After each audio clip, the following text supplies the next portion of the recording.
በስመ አብ ወወልድ ወመንፈስ ቅዱስ አሐዱ አምላክ አሜን። የተወደዳችሁ የእግዚአብሔር ቤተሰቦች በዓለም ዙሪያ የምትገኙ የማይቶት ሚዲያ ተከታታዮች እንደምን ከረማችሁ? ልዑለ ባሕርይ እግዚአብሔር አምላካችን ስሙ ዛሬም ዘወትርም የተመሰገነ ይሁን።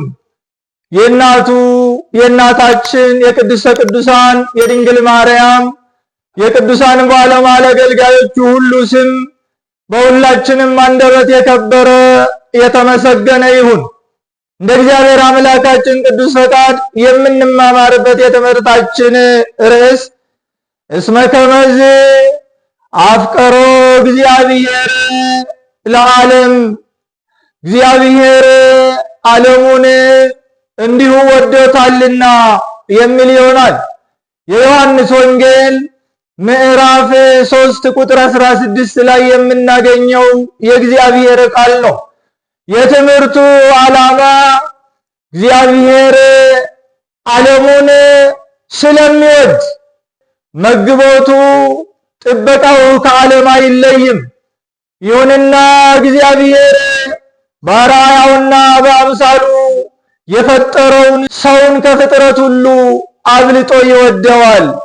ይህንን ሲናገር ሊቁ አባ ሕርያቆስ ፍቅር ሰሐቦ ለወልድ ኃያልን መንበሩ ወአብጽሖ እስከ ለሞት፣ ኃያሉን ገናናውን ወልደ እግዚአብሔርን ኢየሱስ ክርስቶስን የሰው ፍቅር አደብሮት ከሰማያ ሰማያት ወርዶ ከድንግል ማርያም ተወልዶ በመስቀል ላይ ሥጋውን ቆርሶ ደሙን አፍስሶ ሰውን አድኗል፣ ዓለሙን ታርቋል ብሎ በአድናቆት ገልጿል ሊቁ።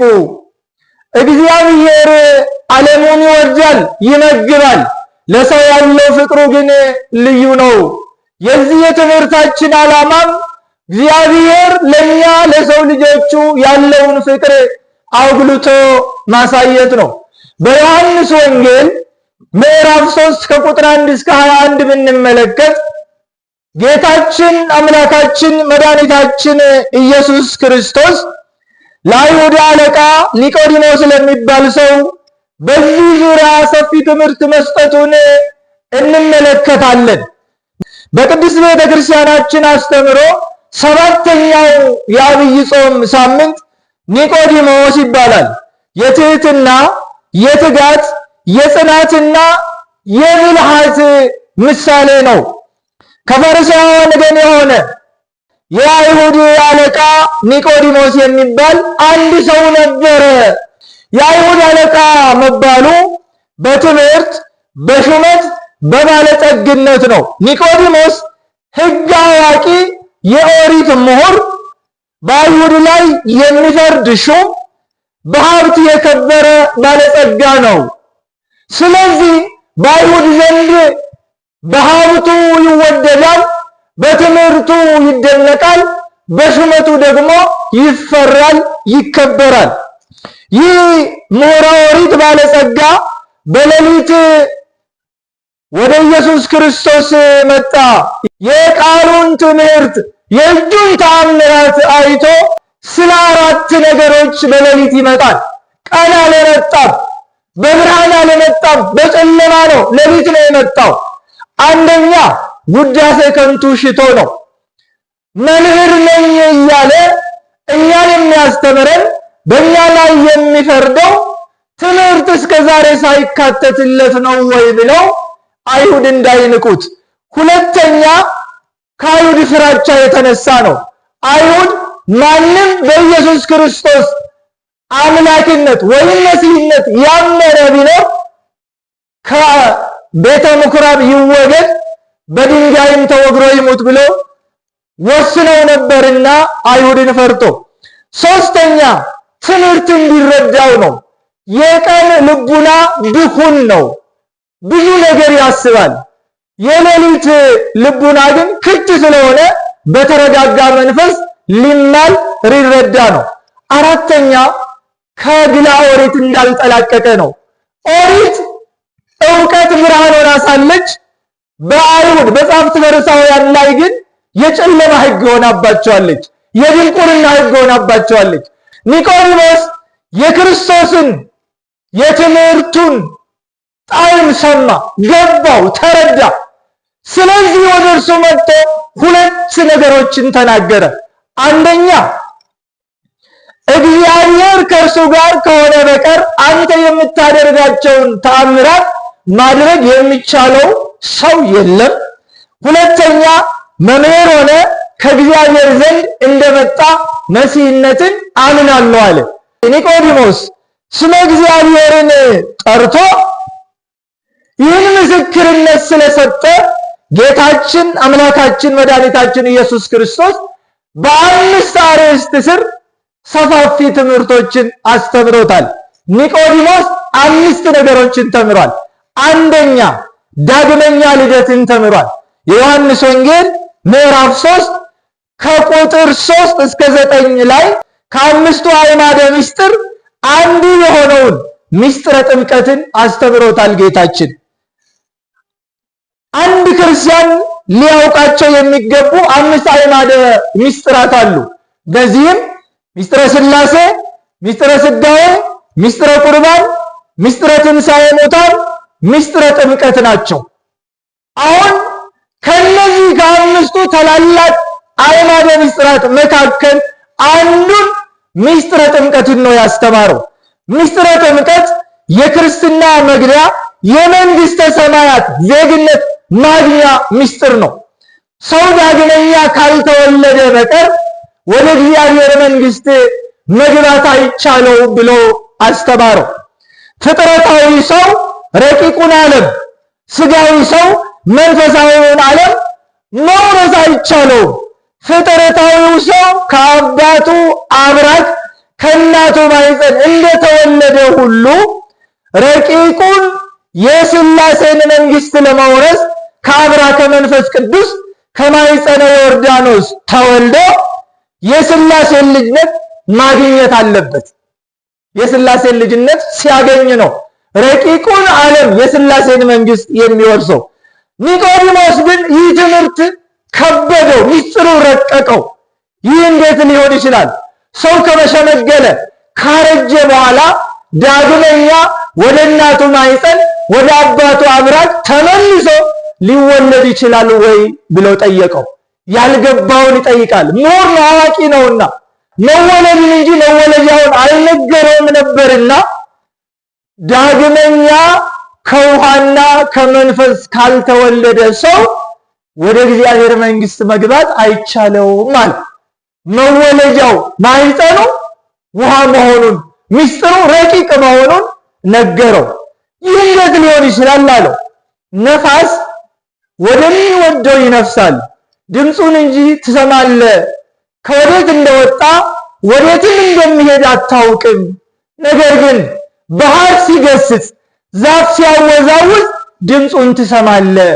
ከመንፈስ ቅዱስ የሚወለዱትም ልደት ከሥላሴ የሚገኘው ረቂቁ ልጅነት እንዲሁ ነው።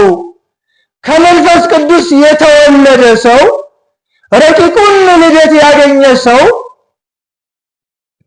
ያደረበት መንፈሰ እግዚአብሔር ያደረበት ረድኤተ እግዚአብሔር ትንቢት ሲያናግረው፣ ሱባዔ ሲያስቆጥረው፣ ምስጢር ሲያስተረጉመው፣ ቋንቋ ሲያናግረው ይታያል፣ ይሰማል።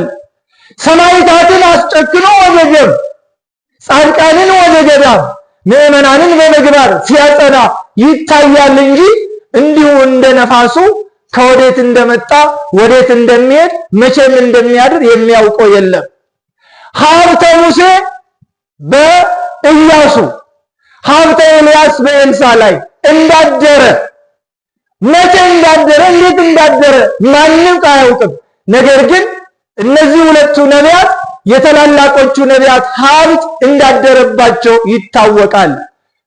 የሚታወቀው ደግሞ እነሱ የሰሩትን ስራ ሲሰሩ በመታየት ነው።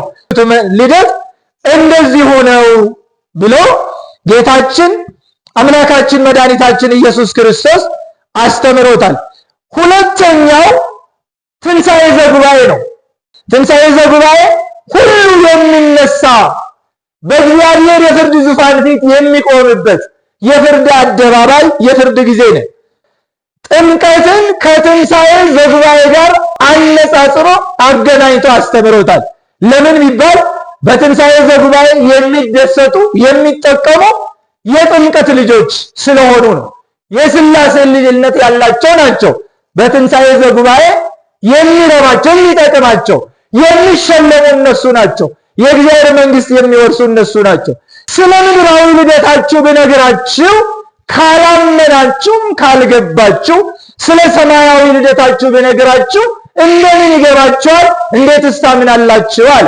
ምድራዊ ልደት ያለው ለጊዜው ጥምቀትን ነው። ምስጢሩ በምድር ይፈጸማል፣ በምድር በሚከናወን ምስጢር ስርዓት። ለዚህ ምክንያት አለው። ጥምቀት አለ፣ ንፋት አለ። ነገር ግን ሰማያዊ ልደት ያለው ትንሣኤ ዘጉባኤ ከሙታን ከአፈር ተለይቶ መነሳት ዳግመኛ ልደትን ሰማያዊ ብሎታል። ለዚህ ደግሞ ይከብዳል፣ ረቂቅ ነው፣ ምንም ምክንያት የለውም።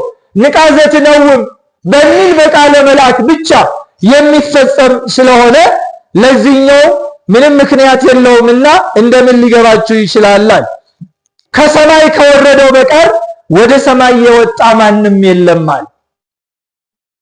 ጌታ ኢየሱስ ክርስቶስ ከሰማየ ሰማያት ወረደ፣ ሰማያዊ ወረደ፣ ሰማያዊ ተወለደ፣ ሰማያዊ ከምድራውያን ጋር ተመላለሰ፣ ሰማያዊው ደግሞ አረገ። የወረደ ሥጋን የተዋሃደ በመስቀል ላይ የተሰቀለ የሞተ የተቀበረ ሙስና መቃብርን አጥፍቶ ያረገ ወልደ አብ ወልደ ማርያም ኢየሱስ ክርስቶስ ነው።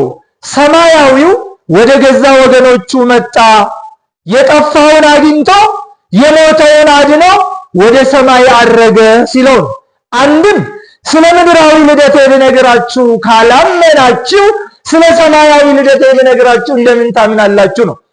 ለምን ቢባል እነዚህ የኦሪት ምሁራን ኢየሱስ ክርስቶስ ምድራዊ ልደቱን አልተቀበሉም። የዮሴፍ ልጅ ነው ይላሉ። መሲህ መሆኑን አልተቀበሉም። ምድራዊ ልደቴ ምክንያት አለው።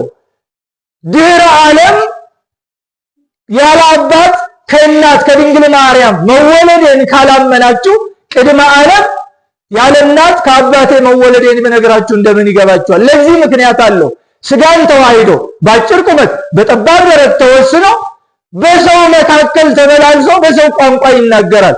ለሰማያዊ ልደቱ ቅድመ ዓለም ለነበረው ግን ምንም ምክንያት የለውምና አጭር ቁመት በጠባብ ደረት ተወስኖ መምጣቱን ሲነግራቸው ከከበዳቸው ካላመኑ ሰማያዊ ልደቱን መንገሩ ደግሞ ይከብዳቸዋል። ለዚህ እኮ ነው ሰው ሆኖ ሳለ የእግዚአብሔር ልጅ ነኝ ይላል ብለው በዚህ ሁሉ ከሰውታል አይሁድ። ሶስተኛው ለቤዛ ዓለም መምጣቱን ነገረው፣ ዓለምን ለማዳን። እነሱ መሲህ ይመጣል፣ ይወርዳል፣ ይወለዳል ብለው ነቢያት የተናገሩትን ትንቢት መሰረት አድርጎ ሱባኤ የሚቆጥሩለት ምሳሌ የሚመልስሉለት እርሱ መሆኑንም ነገረው። ቤዛ ዓለም ነገረ መስቀሉን ነው የነገረው ባጭር ቋንቋ። ኪዳነ አዳም የሚፈጸመው እኔ በመስቀል ላይ ተሰቅዬ ነው፣ ቤዛ ሆኜ ለዓለም እሰጣለሁ፣ ስለ ዓለም እሞታለሁ፣ በመስቀል ላይ ሥጋዬን እቆርሳለሁ፣ ደሜን አፈሳለሁ ነው ያለው። ይህን ሲነግረው ሙሴ በምድረ በዳ እባብን እንደሰቀለ እንዲሁ በእርሱ የሚያምን ሁሉ የዘላለም ሕይወት እንዲኖረው የሰው ልጅ ይሰቀል ይገባዋል አለ። ጌታ እስራኤልን ከግብፅ ባርነት ነፃ አውጥቶ በሙሴ መሪነት መና ከሰማይ አውርዶ ውሃ ከጭንጫ አፍልቆ ሲመግባቸው እስራኤል ጠገበ። ጠገቡና በእግዚአብሔር ላይ አመፁ፣ እግዚአብሔርን አሙት። ይሄ እኮ ገዛ ነው። በዚህ ምድሩ ብቅ ቢልለት ሰማዩ ዝቅ ቢልለት ደጋ ሆኖ ውርጭ እያረጋ መገብኳችሁ ይላል። ከደጋ ውሃ አይታጣም ውርጭም አይታጣምና መገብኳችሁ ይላል እንጂ እግዚአብሔር በበረሃ ቢሆን ይክልኑ እግዚአብሔር ሰሪያ ማይድ በገዳም በሆኑ እግዚአብሔር በገዳም ሕዝቡን መመገብ ይቻለዋል ወይ ብሎ በእግዚአብሔር ላይ አመፁ፣ አንጎራጎሩ፣ አሙት እግዚአብሔርን። ስለዚህ እግዚአብሔር ሙሴን እንዲህ ብሎ አዘዘ።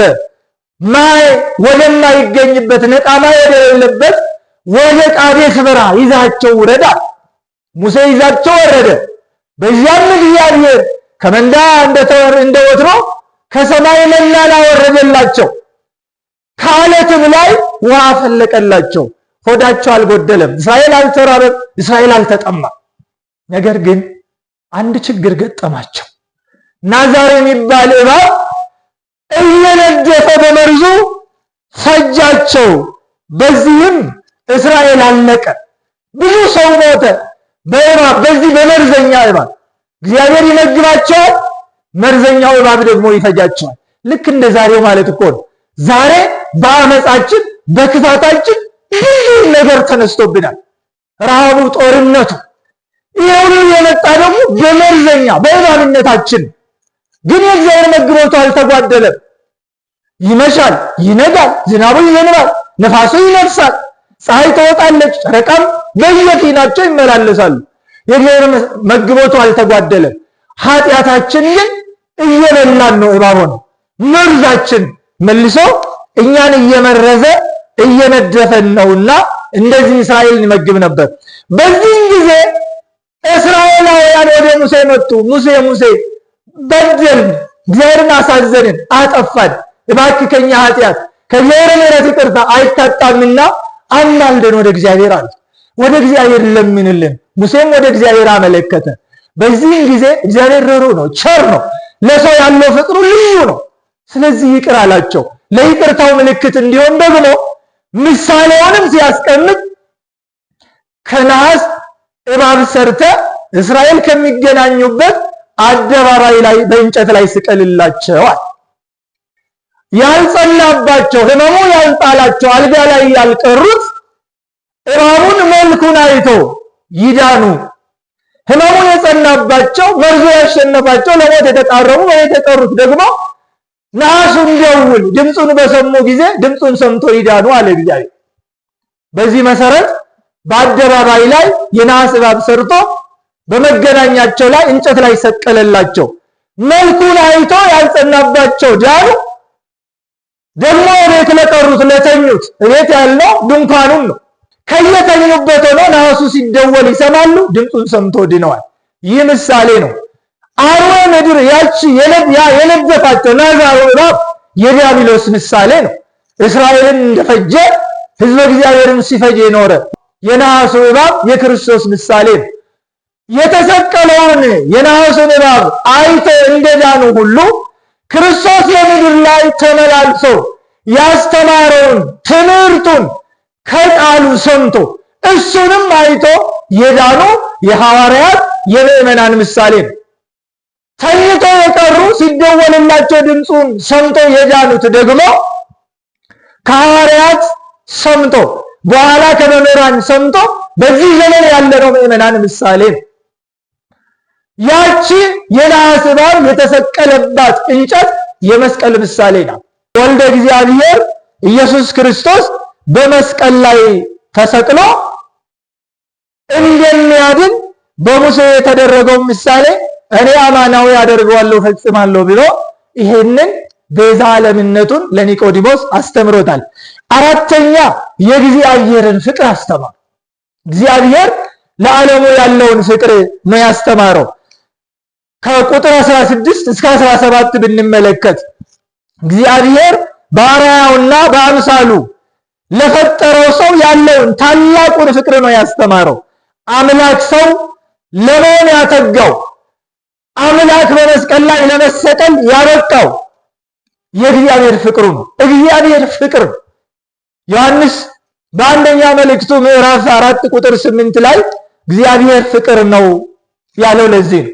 እግዚአብሔር ፍቅር ነው። ፍቅር ያለው እግዚአብሔር አለ። ፍቅር የሌለው ደግሞ እግዚአብሔር የለውም፣ ዲያብሎስ ነው ያለው። በእርሱ የሚያምን ሁሉ የዘላለም ሕይወት እንዲኖረው እንጂ እንዳይጠፋ እግዚአብሔር አንድያ ልጁን እስኪሰጥ ድረስ ዓለሙን እንዲሁ ወዷልና ይላል። እስመ ከመዝ አፍቀሮ እግዚአብሔር ለዓለም፣ እግዚአብሔር ዓለሙን እንዲሁ ወዶታል አንድያ ልጁን እስከሚሰጥ ድረስ እግዚአብሔር ዓለሙን ወዷልና። ዓለም በልጁ እንዲድን ነው እንጂ በዓለም ሊፈርድ ወደ ዓለም አልመጣም። ኢየሱስ ክርስቶስ ከተፈረደበት የዘላለም ሞት የሞት ፍርድ ሊያድነው መጣ። ስለዚህ እግዚአብሔር ለሰው ያለውን ፍቅሩን አስተማሩ። አምስተኛውና በመጨረሻ ላይ ያስተማረው ስለ እግዚአብሔር ፍርድ ነው፣ ወይም ዘለዓለማዊ ፍርድ። እንዲህ ይላል፣ እግዚአብሔር ዓለሙን ሊያድን ልጁን ወደ ዓለም ላከው። ይሄም ከዘላለም ፍርድ ከዘላለም ሞት ሊያድነው ነው። በእግዚአብሔር ልጅ ያላመነ ግን እርሱ አሁን ተፈርዶበታል ይላል። የተወደዳችሁ የእግዚአብሔር ቤተሰቦች እግዚአብሔር በፍቅሩ ከሞት ያዳነውን ሰው ከሃይማኖት ወጥቶ በምግባር ተራቅቶ ከእግዚአብሔር ከራቀ ካመፀ እግዚአብሔር ፍርዱ ዘለዓለማዊ መሆኑንም እንድንረዳ ያስፈልጋል። እግዚአብሔር እንደ መሐሪነቱ ፈታሒ ነው፣ እንደ ቸርነቱ ፈራጅ ነው። እግዚአብሔር ይግባኝ የሌለው ፍርድ ይሰጣል። እግዚአብሔር ምስክር አይሻም፣ ማስረጃ መረጃ አይልም። እግዚአብሔር አዋቂ ነው፣ ሁሉን ያውቃል፣ ሁሉን ያደርጋል። ፍርዱ ዘለዓለማዊ ነው። ፍርዱ የመጨረሻ ነው፣ ይግባኝ የማይጠየቅበት። ኮናኔ በጽድቅ ፈታሔ በሪት የሚባለው ነው። አይዛነፍም። ይሄ ፍርድ ተጓደለብኝ ብሎ እግዚአብሔር ፊት የሚቆም በእውነት ይፈርዳልና እግዚአብሔር። ስለዚህ ሰው በፍቅሩ ባዳነው በአንዱ በእግዚአብሔር ልጅ ያላመነ ባለማመኑ ይፈረድበታል። ዓለም በልጁ እንዲድን ነው እንጂ በዓለም እንዲፈርድ እግዚአብሔር ወደ ዓለም ልጁን አላከውምና በዓለም አይፈርድም። ነገር ግን በማያምን በአንዱ በእግዚአብሔር ልጅ ስላላመነ አሁን ተፈርዶበታል። ፍርዱም ይኸው ነው ይላል። በማያምን በአንዱ በእግዚአብሔር ልጅ ስላላመነ ተፈርዶበታል። ሰዎች ከብርሃን ይልቅ ጨለማን ስለወደዱ ፍርዱ ይህ ነው ይላል። ጨለማ ደግሞ ዲያብሎስ ነው። ከእግዚአብሔር ይልቅ ዲያብሎስን፣ ከብርሃን ይልቅ ጨለማን የሚወድ ሰው ፍርዱ ይህ ነው ብሎ የዘላለም ፍርድ እንዳለ አስተምሮታል። እስመ ከመዝ አፍቀሮ እግዚአብሔር ለዓለም፣ እግዚአብሔር ዓለሙን እንዲሁ ወዶታልና የወደደልንን ስጋውን ቆርሶ ደሙን አፍሶ የመገበርን እግዚአብሔር አምላካችን እኛም ወደን በፍቅሩ ጸንተን እንድንኖር የአምላካችን ፈቃድ ይሆንልን። ወስብሐት ለእግዚአብሔር ወለወላዲቱ ድንግል ወለመስቀሉ ክቡር። ይቆየን።